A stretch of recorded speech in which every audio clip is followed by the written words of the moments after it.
And let me see, here's some other coins. At another vendor, he just got in a load of coins. Usually he sells posters and knickknacks, but he had two boxes of world coins and a binder of assorted coins carded up. And he let me pick through it, and I asked him before I looked through it how much would he charge, and he said that he gets in coins not all the time, but his family member runs a gold and silver shop, so sometimes they have some world coins that come in too. So he said, just pick to your heart's delight, and I'll give you a good price. So that got me a little bit worried because you don't know what to expect, but I was quite pleasantly surprised. So here we have a Hong Kong cent, large cent from 1905 with the H mint mark, and that it's about fine condition. That's worth about $3. And this one is an Egyptian 2 piastres from 1944, silver. It's 50% silver. And this one is a Great Britain 50% silver sixpence from also 1944. And that's about, worth about $1.50. And next we found a Sweden 1957 40% silver 50 ore. And that's about $1.22 in silver as well. And then we have two 1956 Netherlands, one golden piece, and mainly it's silver value. It's 72% silver. So silver value, it's about $3 a piece. But what's interesting is one's in position A and one's position B when you're talking about the edge lettering. So one is upright and the other is the other way around. So some people are starting to collect these kind of varieties. So I'm not sure if it makes any difference with the value, as the catalog didn't say anything. But we'll see. And we also found a 500 yen Japanese coin from 1983, and the year in Japanese is Showa 58. So basically a yen is worth about a penny American. So this is like a $5 cash flow coin. So we got these 7 coins for the grand total of $5. So that was an awesome price, especially there's a whole bunch of silver coins in it. And next, it looks like a 5 franc silver piece. However, it is a pocket knife and has some maker's marks or hallmarks. It's a French 5 francs from 1846. Coin Picker Jr., can you pull out the blades for me, please? It's right here, yeah.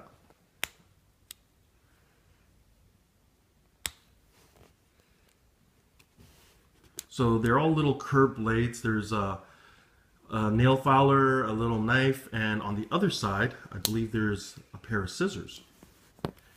And every week, I always pass by the same vendor that has this in his display case, and he always, every time I ask him, he always says, it's like $80, or I think originally it started at $100, and then he went down to 80, and I just had to ask him again yesterday, and I asked him, this is always in the case, it's not moving. Last time he said 80, will you take 60? And, he thought about it, and he recognized me, as I always ask. And you know what? This week he finally said, sure. He goes, it's a little bit of profit, not really what he was expecting to sell it for, but he said, yeah, no problem, you're a good guy. You always ask. So I finally got this. I love it. It's really neat.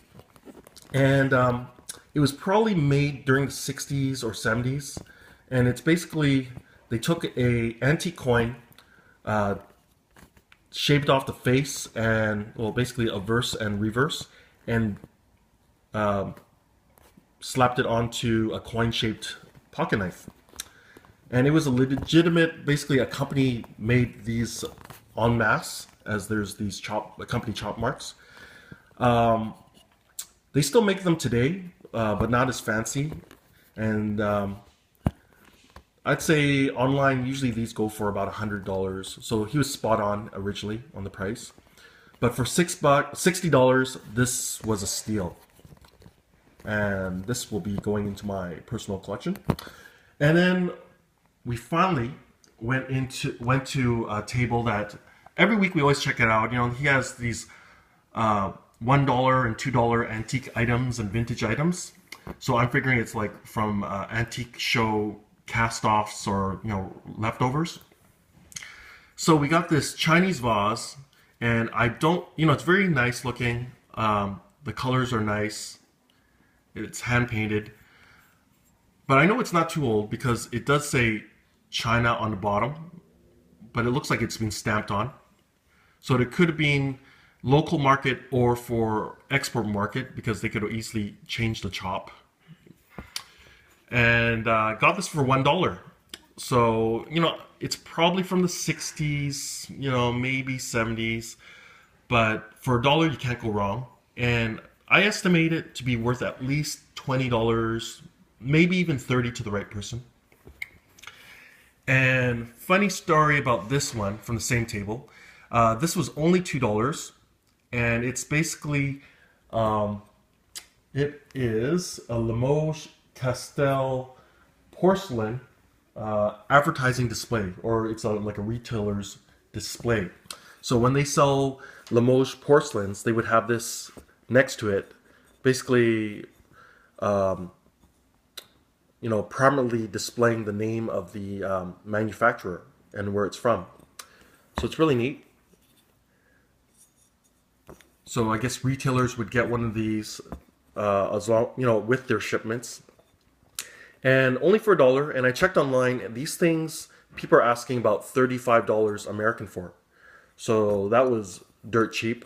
But originally I was going to get this. I was going to get this vase and what looked to be a little porcelain white teapot, but it had like a red cross at the front of it.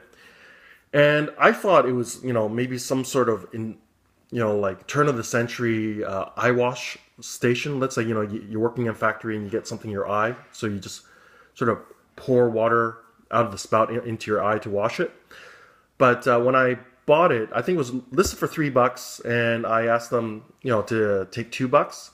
And I was about to buy it, and the lady that has the stall next to that guy says, "What do you need an invalid cup for?"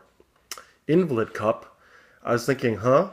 And she said, "Well, you know, that's, you know, for people in the hospital, like, who are bedridden, so they can feed them medicine or soup or whatever." And that sort of grossed me out. So I asked the guy, "Do you mind if I just swap it out for this other item on the table?" And this one was already just asking $2. So it was just a straight swap. And he said, sure. And actually, funny thing was, when I checked online once I got home, the invalid cup was actually worth about $35 as well. But I would think it'd be more difficult to resell it because not everyone is into those, you know, like medical type of objects. And anyways, I thought this was a better one in general.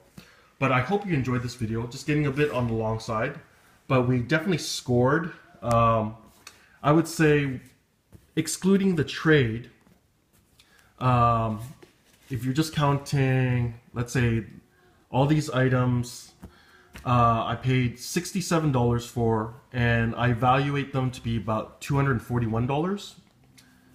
So that's a pretty good score. I'd say basically $60 for this, worth $100, $7 for the coins. Let's see, $7 for coins, $141. Actually, I didn't even count these yet. So, you know, that's a little bit more even. 25 and 35. So it was a pretty good pickup. Anyways, I hope you enjoyed this video.